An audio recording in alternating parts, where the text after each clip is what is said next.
साथियों, मित्रों, मैं पंडित लोकेश पालीवाल। हमारे यूट्यूब चैनल गृहलोक में स्वागत है, अभिनंदन है। मैं आपके समक्ष उपस्थित हूँ तुला राशि का, तुला लग्न का फलादेश। जी हाँ, साप्ताहिक फलादेश 15 सितंबर से 21 सितंबर तक का यह फलादेश रहेगा। इसको सुनकर आप अपने शेड्यूल में कुछ परिवर्तन कर लाभांश का प्रतिशत बढ़ा सकते हैं। बिल्कुल, जी हाँ। हम बात करते हैं ये सारी गणनाएं हम कैसे बताते हैं। ये सारी गणनाएं हम चंद्रमा से बताते हैं। चंद्रमा इस सप्ताह में मिथुन, कर्क, सिंह और कन्या राशि में रहने वाले हैं। तो इन 4 राशियों पर जब चंद्रमा विचरण करेंगे हमें क्या फल प्राप्त होगा, तो उसके ऊपर हम चर्चा करेंगे कि इस सप्ताह में सबसे बड़ी बात है, गजकेसरी योग बन रहा है जो आपके लिए बड़ा ही महत्वपूर्ण है और वो भाग्यस्थान पे बन रहा है। आपको भाग्य से चीजें मिलेगी, इसमें कोई संशय नहीं है। आपका भाग्य विशेष जोर मारेगा, तो इसका आप अवश्य लाभ लें। प्रारंभ में जब भाग्य स्थान पर चंद्रमा रहेगा, गजकेसरी योग रहेगा, तो आपको भाग्य से सारे कार्य हो जाएंगे। फिर जब चंद्रमा कर्म भाव में आएगा, ये और अति विशिष्ट बात हो रही है कि चंद्रमा 10वें स्थान पे स्वग्रह बन रहा है, अपने खुद के घर में, कहीं किसी ग्रह की दृष्टि नहीं है। तो यह भी आपको लाभान्वित करने वाला है। कहां से? जॉब में और कर्म क्षेत्र में। आप जो सोच रहे थे, काफी दिनों से कार्य रुका हुआ था, वो कार्य सहजता से हो जाएगा। फिर बात करें जब चंद्रमा यहां से यहां आ जाएगा आय भाव में, तो एक बात बताना चाहूंगा, सूर्य अपना राशि परिवर्तन 16 तारीख को कर रहे हैं, सिंह से कन्या में चले जाएंगे। तो ये आपके लिए अच्छा है, बढ़िया है, क्योंकि वो ग्रहण युति को ब्रेक करते हुए आगे बढ़ेंगे, जो अच्छा है। जब चंद्रमा यहां आ जाएंगे तो आपके नवीन द्वार खुलेंगे, नूतन द्वार खुलेंगे, नूतन अन्वेक्षण होगा विचारों में, कर्मों में, आय में, आमदनी में। तो ये आपके लिए अच्छा रहेगा। अपने से जो बड़े हैं उनसे संबंध आप मधुर रखेंगे, उनसे आप कुतर्क नहीं करेंगे, चाहे वो बड़े कोई भी हो। फिर जब चंद्रमा लास्ट दिन यहां आएगा तो आपका खर्च की स्थिति में कुछ बैलेंसिंग आपको करना होगा। जब आप इस चीज में बैलेंसिंग कर लेंगे तो निश्चित तौर पर आप अपने आप को विशेष अवस्था में पाएंगे। तो इस सप्ताह में भाग्य से आपको सारे कार्य हो रहे हैं। अपने भाग्य पर विश्वास रखें और कर्म पर ध्यान दें। यही आपके लिए सप्ताह का टिप रहेगा, अच्छा रहेगा।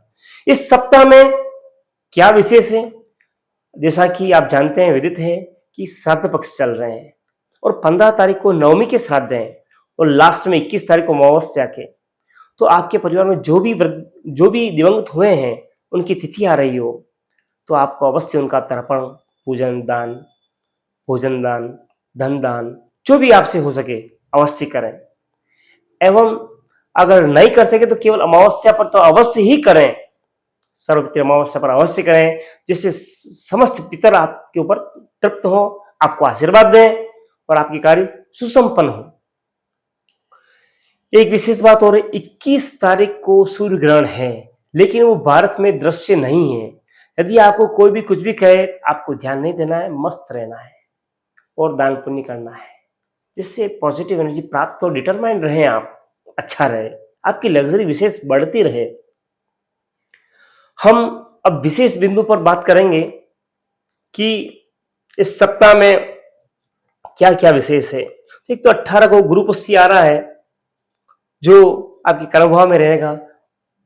4 से 5 मिनट का समय रहने वाला है। 18 को प्रातःकाल 6:28 से 6:32 तक का जो समय रहेगा वो गुरु पुष्य का रहेगा।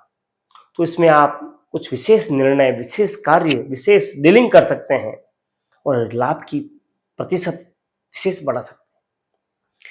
फिर बात करें कि 16 को जो राशि परिवर्तन कर ही रहे हैं सूर्य, तो ये आपके लिए अनुकूल रहेगा, बढ़िया रहेगा और इसके जो फल है वो आगे जाके आपको प्राप्त होंगे। कौन सा दिन आपके लिए बेस्ट रहेगा, तो 15 तारीख और 18 तारीख आपके लिए बहुत ही अच्छा रहने वाला है। इस दिन कुछ भी कार्य करेंगे आपको सफलता प्राप्त रहेगी। फिर बात करें कौन सा कलर आपके लिए सुटेबल रहेगा, अच्छा रहेगा, मन स्थिति को पॉजिटिव करेगा, तो लाइट रेड कलर और लाइट ब्लू कलर आपके लिए बहुत ही अच्छा रहेगा, आपके विचारों में स्थिरता और पॉजिटिव रखेगा। फिर कौन सा दिन अवॉइड करना है, तो 21 तारीख को आफ्टरनून के बाद, दिन के बाद आपको ध्यान रखना है, अपने खर्च के ऊपर नियंत्रण रखना है, अनावश्यक खर्च नहीं करना है, चाहे जरूरत है वहां उतना ही करना है, अपनी उदारता व्यक्त ना करें, ना बताएं, जहां जरूरत है उतना अवश्य व्यय करें। फिर विशेष बिंदु के ऊपर चर्चा करते हैं जो अति विशिष्ट है। सर्वप्रथम हेल्थ के ऊपर बात करेंगे हम। हेल्थ में हमारे साथ क्या रह सकता है, तो आपको घुटने पर, टखने, नी प्रॉब्लम रह सकती है, आपके हाथ में प्रॉब्लम रह सकती है, इनमें पेन रह सकता है, चोट लग सकती है, इसका आप ध्यान रखेंगे। और जो है, अब हम लव की बात करेंगे। लव के स्थान के लिए हम एक पंचम भाव देखते हैं, उसके स्वामी है कौन है, शनि है। वो कहाँ गए, रिपु स्थान पे गए। कुछ ऐसा ना करें कि संबंध ब्रेक हो जाए, यथावत बने रहें, अपने आप को लिबरल रखें, एग्रेसिव ना रखें, ज्यादा सोच विचार ना करें, इधर उधर ना भटकें, अच्छा रहेगा। फिर बात करें रिलेशन की, तो जब भी रिलेशन की बात करेंगे तो लग्न का विचार अवश्य करेंगे, क्योंकि लग्न है मस्तिष्क, सोच विचार, अपना कंप्यूटर का है ये है, तो इसमें मंगल विराजित है शुक्र की राशि पे। लग्जरी बहुत चाहते हैं, लेकिन इस लग्जरी के पीछे आप भावावेश आपा खो देते हैं, गुस्सा आ जाता है, क्रोध आ जाता है। तो जब भी ये चीज आती है तो अपना निर्णय सब विपरीत हो जाते हैं, तो रिलेशंस बिगड़ जाते हैं। तो इस चीज को सुधारने के लिए लिबरल रहे, कूल रहे। फिर बात करें कैरियर की, तो कैरियर के अधिपति है चंद्रमा, और वो गजकेसरी योग बना रहे हैं, स्वग्रही बन रहे हैं, तो कैरियर में परिवर्तन हो रहा है। आप अपने जॉब में, अपने बिजनेस में कुछ नया करें, कुछ परिवर्तन लाएं, तो लाभ की स्थिति विशेष रहेगी, अन्यथा यथावत बने रहेंगे और सामान्य लाभ लेकर आप वहीं स्थिर रह जाएंगे। फिर बात करें मैरिज की, तो मैरिज की जो स्थिति बनी हुई है नहीं बन रही है।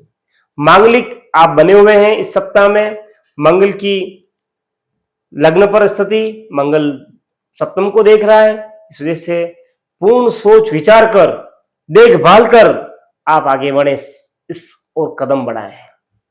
फिर बात करें यदि आप स्टूडेंट हैं, तो निश्चित तौर पर राहु आपके पंचम भाव पर भी स्थित हैं, और उसके पंचमे शनि वो रिपु स्थान पे सप्तम में गए हैं, तो आपको मेहनत करनी ही पड़ेगी। आपको मल्टीमीडिया से दूर रहना होगा, आपको चकाचौंध की जिंदगी से दूर रहना होगा, तभी आप उपलब्धि पा सकते हैं, बाकी वांछित योग्यता मिलने में संशय रहेगा।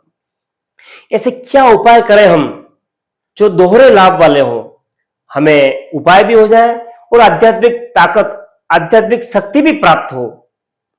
तो उसके लिए सहजता पूर्वक एक तो आपको बालाजी को चोला चढ़वाना है मंगलवार और शनिवार को। फिर आपको महालक्ष्मी जी के दर्शन करने जाना है। आपकी राशि के जो अधिपति हैं वो विनस शुक्र ही हैं। गौ सेवा करनी है। अगर ये कार्य करते हैं निश्चित तौर पर लाभ की स्थिति बढ़ेगी। अगर मेरी बातें आपको अच्छी लगी हुई हो, अपने परिवारजन से, मित्रों से शेयर करें, लाइक करें, चैनल को सब्सक्राइब करें, नीचे कमेंट बॉक्स में महालक्ष्मी नमः अवश्य लिखें। धन्यवाद।